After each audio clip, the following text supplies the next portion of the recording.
जो international relations है ना, मुझे ऐसे लगता है उसमें जो मुल्क होते हैं वो मोरालिटी पे नहीं देखते चीज़ों को, वो अपने सेल्फ इंटरेस्ट पे देखते हैं। Countries exist to exert power, और उन्होंने अपनी पावर को परपेचुएट करना है। जितनी देर तक वो पावर में रह चुके सकें, ये उनका पर्पस होता है मुमालिक का। चाइना ने पिछले 1 साल के अंदर 1 अरब बैरल्स ऑफ ऑयल के रिजर्व्स बिल्ड किए हुए हैं। 1 बिलियन।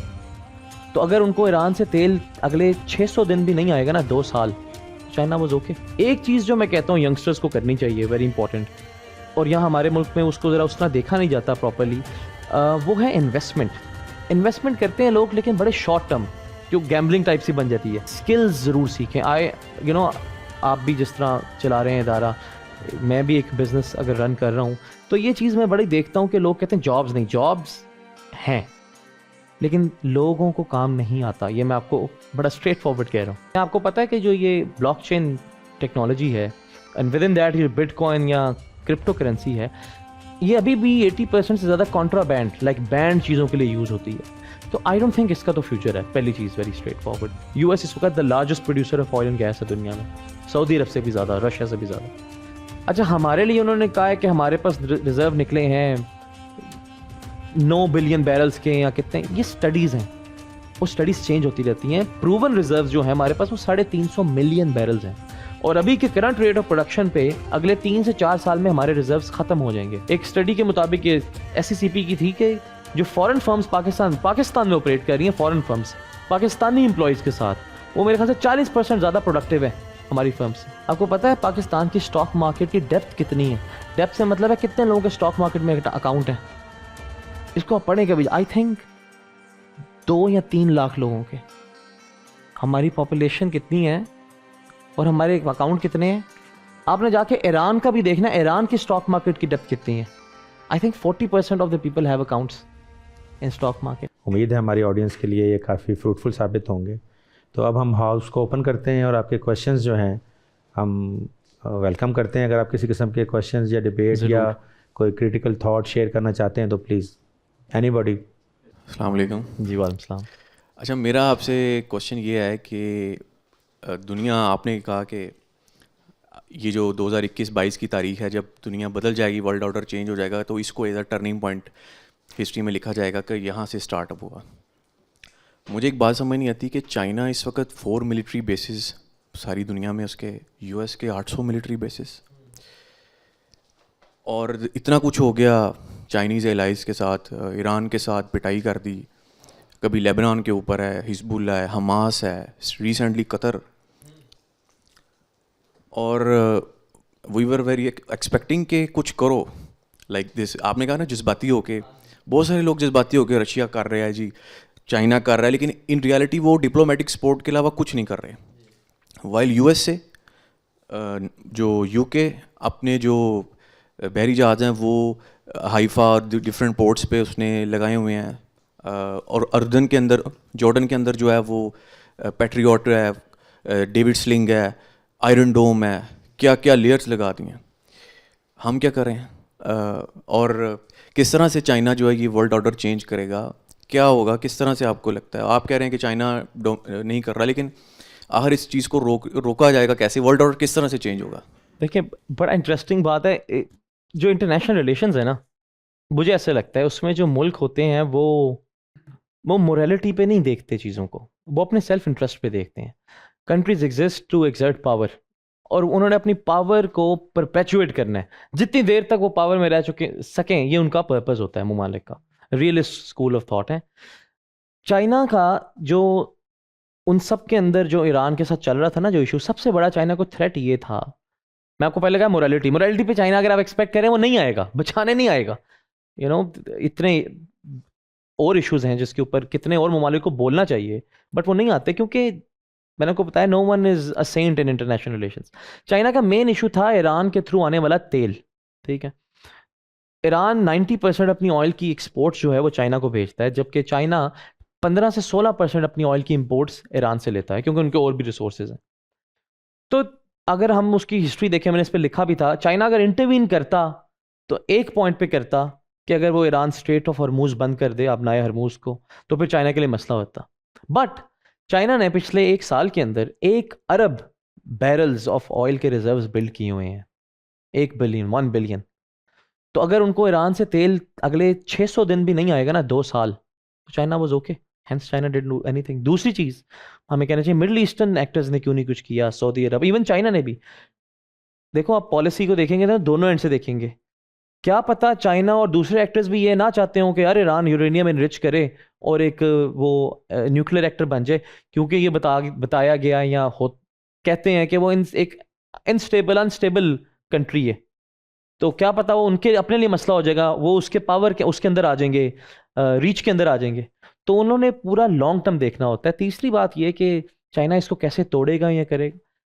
चाइना स्लोली स्टेडीली, वो उसका वो डेंग का ही है कोट ना, डेंग का है किसी का, चाइनीज उन्हीं का, कि you cross the river by feeling the water, वो साथ साथ कर रहे होते हैं। जब चाइना की टेरिटोरियल गेन्स के ऊपर या नेशनल इंटरेस्ट पे बात आती है तो वो नहीं रुकता।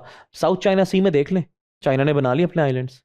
ताइवान को देख लें, वो कहता है वो हमारी ही टेरिटरी है, वो नहीं करते। यूएस वालों को भी पता है उसको नहीं छेड़ना।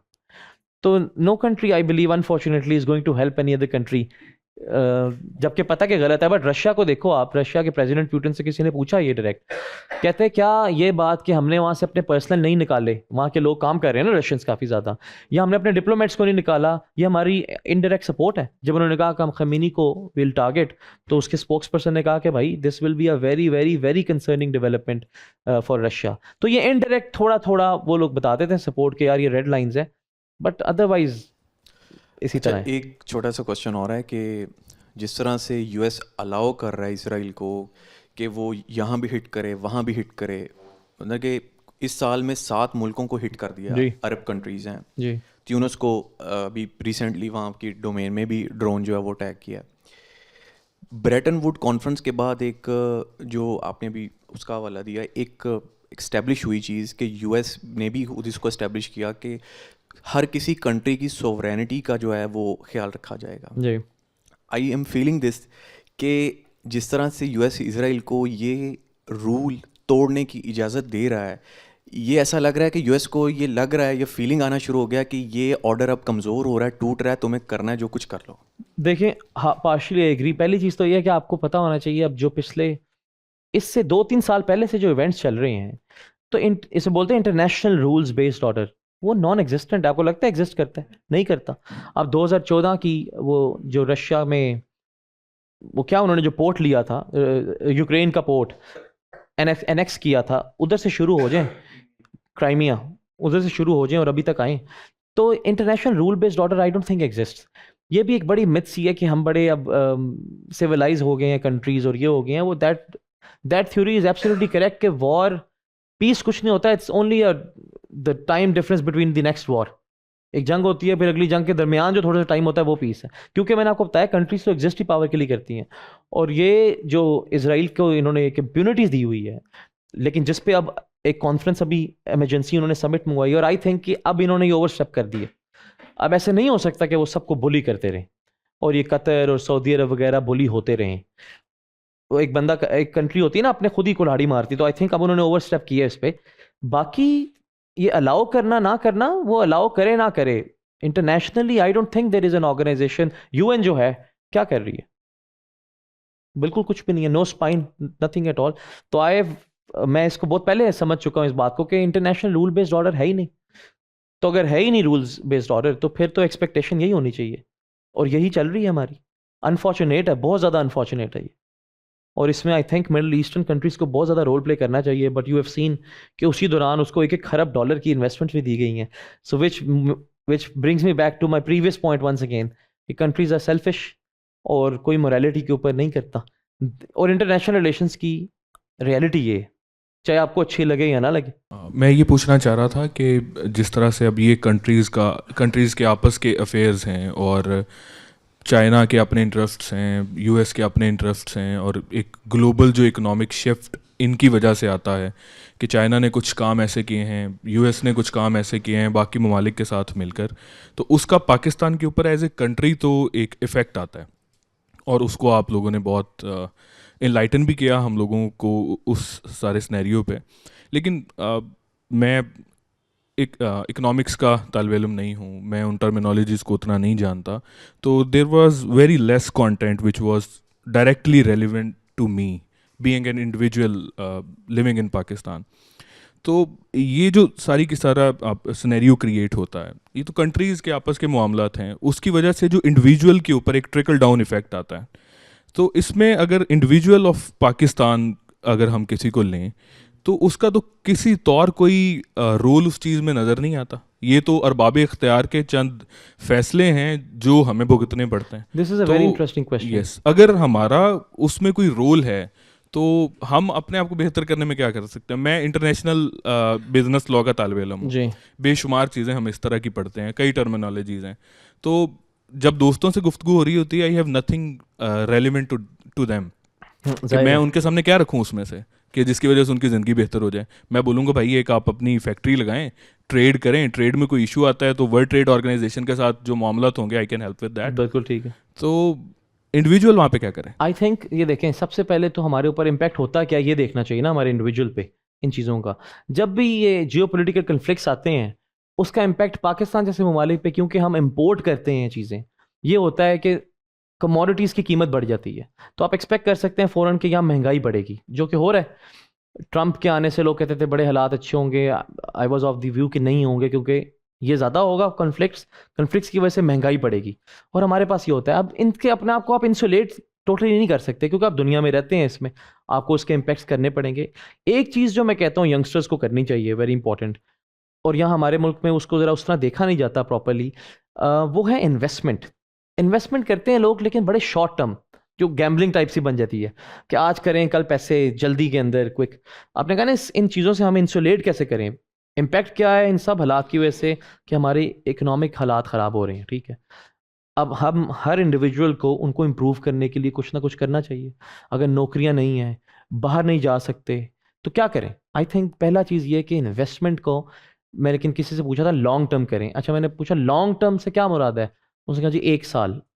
लॉन्ग टर्म से मुराद है 15 से 20 साल। बट इसकी हमारे ऊपर हमारी गलती है। पेरेंट्स को भी काउंसलिंग करने की ज़रूरत है, टीचर्स को भी करने की ज़रूरत है कि हम लोग इसको एक तो डिमोनाइज करना बंद करें। स्टॉक मार्केट जो है, अभी मेरा अपना पॉइंट ऑफ व्यू है, उसको आप तीनों तरीकों से कर सकते हो। आप उसमें सॉर्ट ऑफ बगैर पढ़े बगैर देखे बस आज ये कर लिया कल वो, जैसे डे ट्रेडिंग कहते हैं, I don't think it is a good thing to do. वो तो पैसे लॉस्ट नहीं है। बट इसी के अंदर एक चीज़ होती है, बताता हूँ आपको, मेज़ान वालों का जिस तरह है इंडेक्स ट्रैकर फंड। मुझे लगता है कि मैं दोबारा 20 साल का हूँ या 19 साल का, मैं तब से हर महीने सिर्फ 5,000 रुपये, सिर्फ 5,000 रुपीज़ उसके अंदर ज़रूर इन्वेस्ट करूँगा लॉन्ग टर्म के लिए, ठीक है। एक तो ये है। दूसरा ये कि स्किल्स ज़रूर सीखें।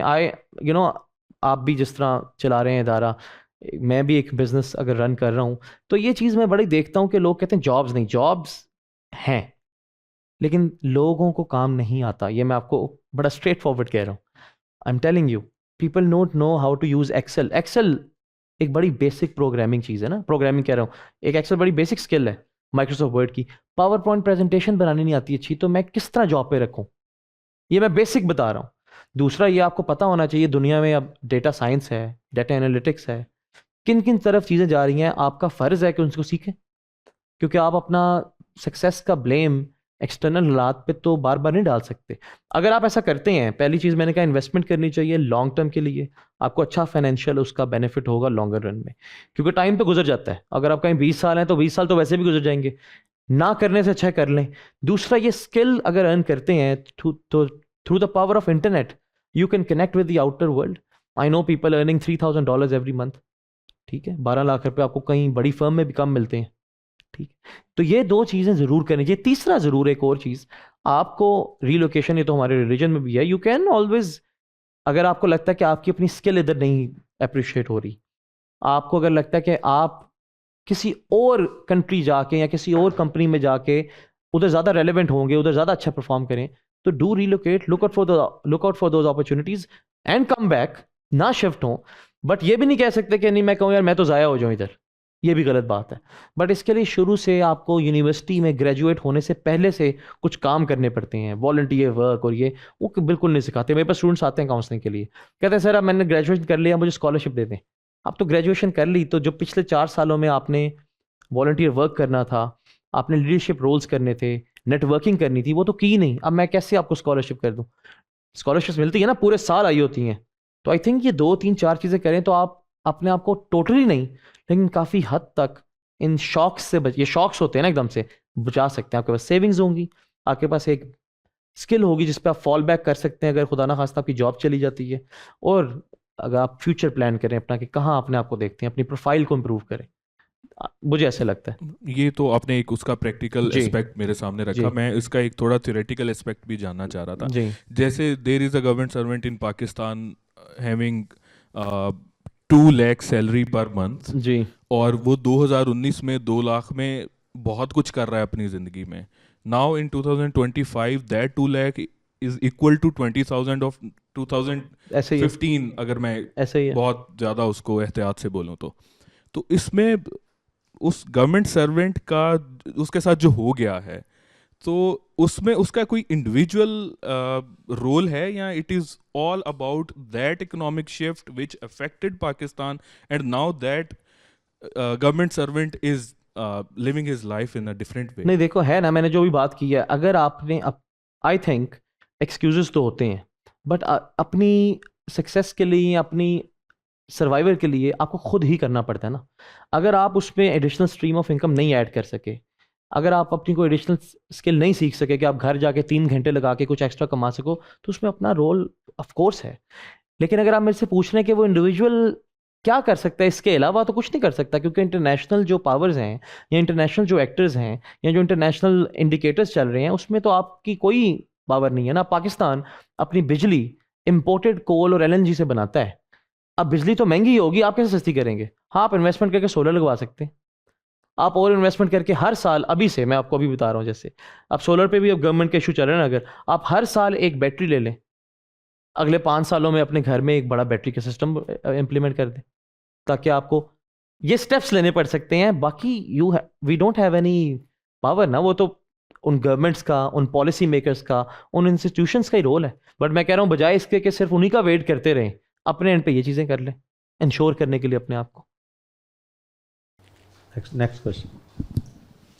अस्सलाम वालेकुम सर, मेरा सवाल डिसेंट्रलाइज करेंसी से रिलेटेड है कि आपके नज़दीक डिसेंट्रलाइज करेंसी आगे की एक इकोनॉमिक शिफ्ट में क्या रोल प्ले कर सकती है? मतलब जिस तरह आपने कहा कि हम देख रहे हैं कि अभी फॉरेन करेंसी में जितनी हमारी ट्रेड हो रही है मोस्टली डॉलर्स में ही हो रही है। वो 61% 20 साल पहले थी, अभी 55% हुई है, 58% हुई है, 3% इफेक्ट पड़ा है सिर्फ 20-25 साल में। आपने कहा कि कम से कम भी 70-80-100 साल अभी कुछ नहीं हो रहा। तो आपके नज़दीक डिसेंट्रलाइज करेंसी कोई रोल प्ले कर सकती है इकोनॉमिक शिफ्ट में फ्रॉम USA टू किसी और भी कंट्री, चाइना, जापान या वटेवर, या एक ओवरऑल हमारा अपलिफ्ट हो सकती है थर्ड वर्ल्ड कंट्रीज़ या बाकी थ्रू डिसेंट्रलाइज करेंसी? और क्या इसका कोई फ्यूचर आपके नज़दीक है? 100% ऐसा है। देखो, आप डिसेंट्रलाइज्ड जब आप बोलते हैं ना लफ्ज़, तो वो अक्सर आपको डिजिटल करेंसीज की तरफ ले जाता है, या उस तरह। दोनों पे बात कर लेते हैं। आपको पता है कि जो ये ब्लॉकचेन टेक्नोलॉजी है एंड विद इन दैट ये बिटकॉइन या क्रिप्टो करेंसी है, ये अभी भी 80% से ज़्यादा कॉन्ट्राबैंड, लाइक बैंड चीज़ों के लिए यूज़ होती है। तो आई डोंट थिंक इसका तो फ्यूचर है। पहली चीज़ very straightforward. Central bank CBDC, central bank digital currencies भी आ रही हैं, चाइना निकाल रहा है। इसके ऊपर पूरा यूरोपियन यूनियन का पेपर है, यूरोपियन यूनियन इसके ऊपर काम कर रहा है। उनका फ्यूचर होगा। जो ये ब्रिक्स बन रहा है, ये जो ब्लॉक्स बन रहे हैं, इनकी वजह से 100% ये होगा कि जो उन कंट्रीज़ के आपस में ट्रेड है, for instance Brazil and China, they have increase their trade with in their own currencies by 43% एक साल के अंदर। ब्राज़ील की 40% ऑयल इंपोर्ट्स अब एक मुल्क एब्जॉर्ब करता है, कौन? चाइना। तो जब आपस में ही लगे होंगे ये लोग ट्रेड कर रहे हैं, सऊदी अरब और चाइना ने इसके ऊपर काम किया, रशिया और चाइना ने इसके ऊपर काम किया है, तो इस डिसेंट्रलाइजेशन इन दिस कॉन्टेक्स्ट इसका फ्यूचर ज़रूर है। ग्लोबल साउथ जिसको हम कहते हैं, मैंने अभी पहले कहा है, सारा एक्शन अगले 100-200 ईयर्स इधर ही होगा। This is going to become the centre of every event and development. उसमें पॉजिटिव एस्पेक्ट्स बहुत ज़्यादा हैं। वो उस कंट्री के ऊपर डिपेंड करेगा कि वो उससे कितना फ़ायदा उठा सकता है। एवेन्यूज़ बहुत ज़्यादा खुल रही हैं। आप खुद देखो ना कि अब कितनी एक हार्ड लाइन सी बीच में आ गई है वेस्टर्न हेमिस्फेयर में और ईस्टर्न हेमिस्फेयर में. कंट्रीज में वैसे जाने पे देख लो वीजास नहीं लग रहे, they are not accepting us, right. So ये हम दोबारा कोई 100 years बैक जैसे एटीट्यूड थे ना, जेनोफोबिया बोलते हैं, उधर चले गए. स्पेन में पहली बार मॉडर्न हिस्ट्री के अंदर टूरिज्म के अगेंस्ट प्रोटेस्ट हुए हैं कि हमें वो टूरिस्ट नहीं चाहिए, हालांकि टूरिज्म पे तो पैसे आते हैं. स्पेन में first time in history Europe में ऐसा हुआ है. ऑन दी अदर हैंड मैं आपको बता रहा हूँ कि चाइना ने अभी के वीज़ा लॉन्च कर दिया, वो ग्रेजुएट्स के लिए कि आप इधर बैठे हुए भी उधर अप्लाई कर सकते हैं अगर आपके ग्रेजुएट हैं, टैलेंटेड हैं, you don't need a job offer anything. तो आप सो देयर आर पॉलिसीज देखो डिफरेंट जा रही हैं. तो हमारे लिए पाकिस्तान जैसे हम कंट्रीज के लिए, थर्ड वर्ल्ड कंट्रीज के लिए उन्हीं का फ्यूचर है, बट वो बिहेव कैसे करते हैं उसके अंदर वो डिपेंड करता है. मेरा सिर्फ क्वेश्चन ये है कि how do we correlate our Pakistan with all these international scenarios. The impact हमारी ऑर्गेनाइजेशन जितनी है वो प्रोटेक्टिव चाइल्ड्स चल रही हैं, मतलब हम इतनी ज़्यादा प्रोटेक्शंस ली हुई हैं कि हम इंटरनेशनली प्राइसेस बहुत कम है, हम बहुत ज़्यादा हाई प्राइस पर लोकल में यूज़ कर रहे हैं जी. एक तो एनर्जी हमारी महंगी है, तो हाउ डू यू हेल्प करें या कह लें आपके सजेशंस क्या होनी चाहिए, आपका इम्पैक्ट भी है और आप माशाल्लाह बैठते भी हो, कि हमारी ऑर्गेनाइजेशंस मुसलसल डाउन साइज हो रही हैं, मुसलसल बंद हो रहा है. टेक्सटाइल सेक्टर का आपको पता ही है, it's been going very, I was involve दो से अभी भी करंटली बहुत ज़्यादा काम कर रहा हूँ उनके साथ. तो how do we build our organisations जिसमें ये जो ग्लोबल इकोनॉमिक शिफ्ट की आप बात कर रहे हैं कि हम हर मुल्क के जो एम्प्लॉई है या कह लीजिए हर मुल्क का जो माहौल है वो डिफरेंट है, वहाँ की ह्यूमन रिसोर्स को आप डिफरेंट तरीके से ग्रूम करते हैं. हम इंटरनेशनल बुक्स को या इंटरनेशनल सिनेरियोस को लेके अपने मुल्क में इम्प्लीमेंट करने की कोशिश करते हैं कि यार जो जनरल इलेक्ट्रिक ने किया वही हम शुरू कर लें, उससे फ़र्क नहीं पड़ेगा. बिल्कुल ठीक. तो how do you help us के क्या ना करना चाहिए हमें जिससे हम इस क्राइसिस से निकल सके और अपनी एम्प्लॉयमेंट को बेहतर कर सकें. जी, दो चीज़ें. आई थिंक सबसे पहला तो जिस तरह आपने बात की, मुझे ऐसा लगता है जो एनर्जी है ना, एनर्जी का issue, I think for any business 1/3 of its cost minimum is related to energy. The biggest cost is energy expense for businesses and as well as households, दोनों के लिए. अगर पाकिस्तान किसी तरीके से अपना एनर्जी का क्राइसिस रिजॉल्व करता है, तो मेरी भी उनसे बात हो रही थी एप्टमा उन्हीं से, तो वो सबसे बड़ा इशू क्या कहते हैं कि रीजनली कंपेटिटिव इकोनॉमिक वो टैरिफ्स चाहिए हमें. अगर हम कहें हम बांग्लादेश के साथ compete करना है, इंडिया के साथ compete करना है, हमारी इनपुट कॉस्ट कम होगी तो हम compete करेंगे ना. आप में से कोई बंदा भी लॉस पे तो नहीं चीज़ बेचेगा, जितनी कॉस्ट है उसके ऊपर ही बेचेंगे. तो आई थिंक एनर्जी का सबसे इंपॉर्टेंट है. और इसके अंदर मैं वही बात जो रिन्यूएबल की हो रही थी, एक बड़ी अजीब सी यहाँ पाकिस्तान में डिबेट है, नहीं समझते. 2016 में हमारी पर डे ऑयल प्रोडक्शन थी 1 lakh something barrels per day. इस वक्त हमारी oil production 70,000 barrels per day पे आ गई है. ये बड़ा इंटरेस्टिंग टॉपिक है एक्चुअली. इस पे रिसेंटली बड़ा ज़्यादा हुआ भी है जब ये यूएस ने कहा है पाकिस्तान के लिए कि हम ऑयल एंड गैस रिजर्व करेंगे. पहली चीज़ समझने की कि यूएस को हमारा ऑयल की ज़रूरत नहीं है. यूएस इस वक्त the largest producer of oil and gas है दुनिया में, सऊदी अरब से भी ज़्यादा, रशिया से भी ज़्यादा. अच्छा, हमारे लिए उन्होंने कहा है कि हमारे पास रिजर्व निकले हैं 9 बिलियन बैरल्स के या कितने. ये स्टडीज़ हैं, वो स्टडीज़ चेंज होती रहती हैं. प्रूवन रिजर्व जो है हमारे पास वो 350 मिलियन बैरल्स हैं. और अभी के करंट रेट ऑफ प्रोडक्शन पे अगले 3 से 4 साल में हमारे रिजर्व्स ख़त्म हो जाएंगे. एंड आई डोंट नो कि मीडिया के ऊपर इसके ऊपर क्यों बात. आई थिंक पाकिस्तान में मैं पहले भी कह चुका हूँ, एनर्जी एमरजेंसी लगनी चाहिए. बिकॉज गैस के बिल्स आप लोग देख रहे हैं, जो गैस पहले कितने आते थे, कुछ 100 थी, अब कितने आते हैं. ये this will reach 20,000, 30,000, 40,000. This will happen. ये कैप्टिव गैस जो बंद कर रहे हैं, क्यों कर रहे हैं? क्योंकि हमारे गैस के रिजर्व्स अगले 11 साल में ख़त्म हो जाएंगे. ये मैं कुछ स्टैट्स बता रहा हूँ ऑफिशियल. अगर हमारे रिजर्व्स ही ख़त्म हो जाएंगे तो हमें रिन्यूएबल्स वगैरह पे जाने की सोचना चाहिए अभी, कि हमें ऑयल एंड गैस ड्रिलिंग के ऊपर सोचना चाहिए. हमें ऑयल एंड गैस ड्रिलिंग पर मैं आपको कोड बता रहा हूँ वंस अगेन, स्ट्रक्चरल इशू. खाली एनर्जी क्राइसिस रिजॉल्व कैसे करेंगे? नहीं, जब तक पाकिस्तान में ऑयल एंड गैस की प्रोडक्शन नहीं बढ़ेगी, we will be in this thing. तो एनर्जी कंपनी. दूसरी चीज़, पहला ये, आई थिंक एक वर्ड, प्रोडक्टिविटी, वो एक ऐसा आइडिया है जो पूरी दुनिया में इक्वली इंप्लीमेंट हो सकता है. देखें, एक स्टडी के मुताबिक पिछले 10 सालों में इंडिया में प्रोडक्टिविटी बढ़ी है 290%, बांग्लादेश में बढ़ी है 190%, पाकिस्तान में 10 सालों में प्रोडक्टिविटी बढ़ी है 45%, जो कि 1.3 बनता है हर साल, हर half a month, half a year. So the point is, productivity से मतलब है कि आपके employee same amount of energy, बिजली के बिल दिन घंटे यूज करके कम चीज़ बना रहे हैं, और वो फर्म जो कि उसी अमाउंट ऑफ एनर्जी टाइम लगा के दिनों में ज़्यादा बना रही है। एक स्टडी के मुताबिक ये SCCP की थी कि जो फॉरेन फर्म्स पाकिस्तान में ऑपरेट कर रही हैं, फॉरेन फर्म्स पाकिस्तानी एम्प्लॉयज़ के साथ, वो मेरे ख्याल से 40% ज़्यादा प्रोडक्टिव है हमारी फर्म से। अच्छा, प्रोडक्टिविटी भी एक ऐसा लफ्ज़ है, मैं आपको चैलेंज कर सकता हूँ, आपने टीवी पे कभी नहीं सुना होगा। कभी सुना है प्रोडक्टिविटी डिस्कस हुई हो किसी शो में? हो नहीं सकता। और ये दुनिया में जब पूछा जाता है ना लोगों से कि यार कोई एक रीज़न बताएं, चाइना क्यों बना, सिंगापुर क्यों बना, सिंगापुर क्यों बना, US, वो कहते हैं प्रोडक्टिविटी। क्योंकि आपका इनपुट वर्सेस आउटपुट है ना। अब प्रोडक्टिविटी चेंज करने के लिए जो इसी से रिलेटेड आता है, वो आई थिंक कि हमारे जो सीनियर लोग हैं ना, मैनेजर्स वगैरह, CEOs वगैरह, उनको थोड़ा सा माइंडसेट चेंज करना चाहिए। वो अभी तक उसी कैरेट एंड स्टिक अप्रोच में, आप गूगल के जाएं या आजकल के जो सॉफ्टवेयर हाउसेस देखें, वो नहीं बहुत ज़्यादा फॉर्मल रहते। हालांकि मुझे खुद बहुत पसंद है फॉर्मल रहना हर वक्त, बट वो शायद चाहते हैं कि यार कलरफुल से सोफाज लगे हों, बीन बैग्स पड़े हों, हम लेटें। बट अगर वो काम कर रहे हैं तो वो ठीक है। एक और चीज़ जो हम कहते हैं सैटरडेज़ का, सॉरी मैं ऑर्गेनाइजेशन में हूँ, आपकी भी अपनी पॉलिसी होगी, बट मेरी भी अपनी ऑर्गेनाइजेशन में है, सैटरडेज़ को भी हम काम करते हैं। वैसे संडेज़ को भी मैं देखता हूँ लोग काम करते हैं। हम इतना काम करते हैं, मैं CSS वालों को कहता हूँ, CSS के बच्चे इतना ज़्यादा पढ़ते हैं, मैं नहीं 9 घंटे 8 घंटे, बट रिजल्ट क्यों नहीं आता? पाकिस्तान में हम लोग we are working all the time. कभी आपने ये नहीं सोचा कि यार इतना ज़्यादा काम करने के बावजूद हम क्यों नहीं आते Forbes 500 कंपनीज के अंदर? प्रोडक्टिविटी। सो इट्स जी जी क्वेश्चन पूरा है मेरे से रिप्लाई। जो आप बात कर रहे हैं ना सर, इसमें ह्यूमन रिसोर्स का जो इम्पैक्ट है ना, वो बहुत बड़ा है। यस। हमारे यहाँ एक मैनेजर, अगर उसकी स्पीड एक ज़माने में 80 होगी और 40 आ गई है ना, और वो 40 साल से उस कंपनी में लगा हुआ है, उसने अपने नीचे वाले बंदे को स्पीड बढ़ने नहीं देनी। अगर वो 60 की स्पीड का है तो उसने उसको 40 से कम ही रखना है। तो द ओनली इशू इज़ कि हमने ERPs भी लगा लिए हैं, हमने एनर्जी की भी लगा ली हैं, सब कुछ कर लिया है, लेकिन हम ह्यूमन रिसोर्स को पढ़ाने पर राजी नहीं है कि उनको कोर्स करवा दें या उनको चीज़ों को डेवलप करा दें। ऑन द जॉब ट्रेनिंग, और जिसमें इनसिक्योरिटीज़, हमारे सीनियर्स की इनसिक्योरिटीज़ भी बहुत ज़्यादा है। लेकिन एनर्जी का इशू अभी भी बहुत ज़्यादा है जी। जब तक एनर्जी कॉस्ट नहीं कम होगी, आपने सॉफ्टवेयर हाउस भी खोलना, उसके बिजली का बिल तो देना ना। तो एनर्जी का इशू एंड प्रोडक्टिविटी के लिए मेजर्स आई थिंक ट्रेनिंग है। लोगों की ट्रेनिंग, हमारी मैनेजमेंट की थ्योरीज बड़ी ऑब्सोलीट है।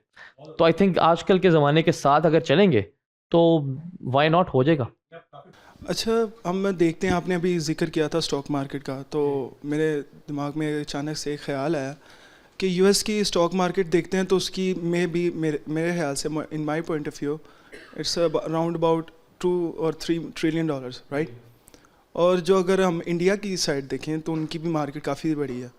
अगर हम अपनी साइड पर आ जाएँ तो माशाल्लाह हमारी 300 मिलियन $, ऐसे ही मार्केट। तो हमारी उस लेवल पर हमारी मार्केट क्यों नहीं बढ़ रही, या उस लेवल पर हम कम्पीट क्यों नहीं कर रहे? तो बड़ा इंटरेस्टिंग क्वेश्चन है। आपको पता है पाकिस्तान की स्टॉक मार्केट की डेप्थ कितनी है? डेप्थ से मतलब है कितने लोगों के स्टॉक मार्केट में अकाउंट है। इसको आप पढ़ें कभी। आई थिंक 2 या 3 लाख लोगों के। हमारी पॉपुलेशन कितनी है और हमारे अकाउंट कितने हैं? आपने जाके ईरान का भी देखना, ईरान की स्टॉक मार्केट की डेप्थ कितनी है। I think 40% of the people have accounts in stock market. देखो, स्टॉक मार्केट की वैल्यूएशन बढ़ती ही जितने ज़्यादा नंबर ऑफ शेयर फ्लोट्स होते हैं। मार्केट कैपिटलाइजेशन क्या होता है? Number of shares multiply by number of price. तो हमारे तो ट्रेडिंग होती कम है, वो उसकी हमारे अंदर ना कुछ वो कॉन्सेंट्रेशन ऑफ पावर बहुत ज़्यादा है। चंद लोग होंगे, चंद कंपनीज होंगी जो उसको ऊपर नीचे कर सकती हैं। दैट इज़ वाई हमारी जो उसकी वैल्यूएशन है वो इतनी कम है। लोग पार्टिसिपेट नहीं करते। स्टॉक मार्केट छोड़ दें, कभी जाके पढ़ें पाकिस्तान में बैंक अकाउंट्स कितने लोगों के हैं। I don't think it is more than 20%। मुझे एग्जैक्ट याद नहीं है। 18 खवातीन के उससे भी कम है। नहीं है, खवातीन के उससे भी कम होंगे आपको। हाँ, खवातीन के उससे भी आधे से भी कम है। तो ये वुमेन एम्पावरमेंट में कभी हम नहीं कहे बैंक अकाउंट्स, ये जो लोन्स लेते हैं, बैंक्स लोन देते हैं ना हमारे में, तो एक्सेस टू फाइनेंस ही नहीं कभी होगा। तो फिर बिजनेसेस जो स्मॉल इंडस्ट्री, कॉटेज इंडस्ट्री वगैरह, वो भी इम्पैक्ट करती है। तो ये बड़ा एक कोर का इशू है। आई थिंक इसमें हमारे वो पर्सपेक्टिव का इशू है। हमें कभी सिखाया नहीं जाता कि इन्वेस्ट किस तरह करना है, क्या करना है। जैसे मैंने उनके क्वेश्चन के आंसर में कहा था, ये चीज़ अब मैं आजकल सोचता हूँ लॉन्ग रन के अंदर। एक किताब पढ़ी मैंने, उसका नाम भूल गया हूँ, उसमें उन्होंने 200 साल का डाटा, यूएस का ना बड़ा इंटरेस्टिंग है, यूएस में 150 साल का भी डाटा है जी, 150-160 ईयर्स ओल्ड, 200 ईयर्स की स्टॉक मार्केट और इन सब का किया था। Stock markets in the longer run are always profitable, but उसकी इन्वेस्टमेंट का सोच ये नहीं होनी चाहिए कि मैं आज करूँगा 2 साल बाद मैं अमीर हो जाऊँगा। 5 साल बाद मैं अमीर हो जाऊंगा, ऐसे होता नहीं है। वो कहते हैं ना बड़े कि ओवरनाइट सक्सेस हो जाती है, बट उसमें 20 साल लगते हैं। So this is how it works. ये शॉर्ट टर्म नहीं होता, बट करना चाहिए। तो अगर हम इन्वेस्ट नहीं कर रहे तो हमारी मार्केट की वैल्यूएशन इसलिए कम है। थैंक यू जी, बहुत शुक्रिया जी सैयद उसामा रिजवी साहब, आपकी बहुत एक्सपर्ट ओपिनियन और आपकी राय बहुत मुकद्दम, और आपने बड़ी कम्प्रिहेंसिव गुफ्तगू की। हम आपके आज के टाइम के लिए बहुत शुक्रगुजार हैं। Thank you so much. और हमारी तमाम आज के जो सामीन थे, ऑडियंस थी, उन सब का भी हम शुक्रिया अदा करते हैं। थैंक यू वेरी मच जी, बहुत शुक्रिया। Thank you so much.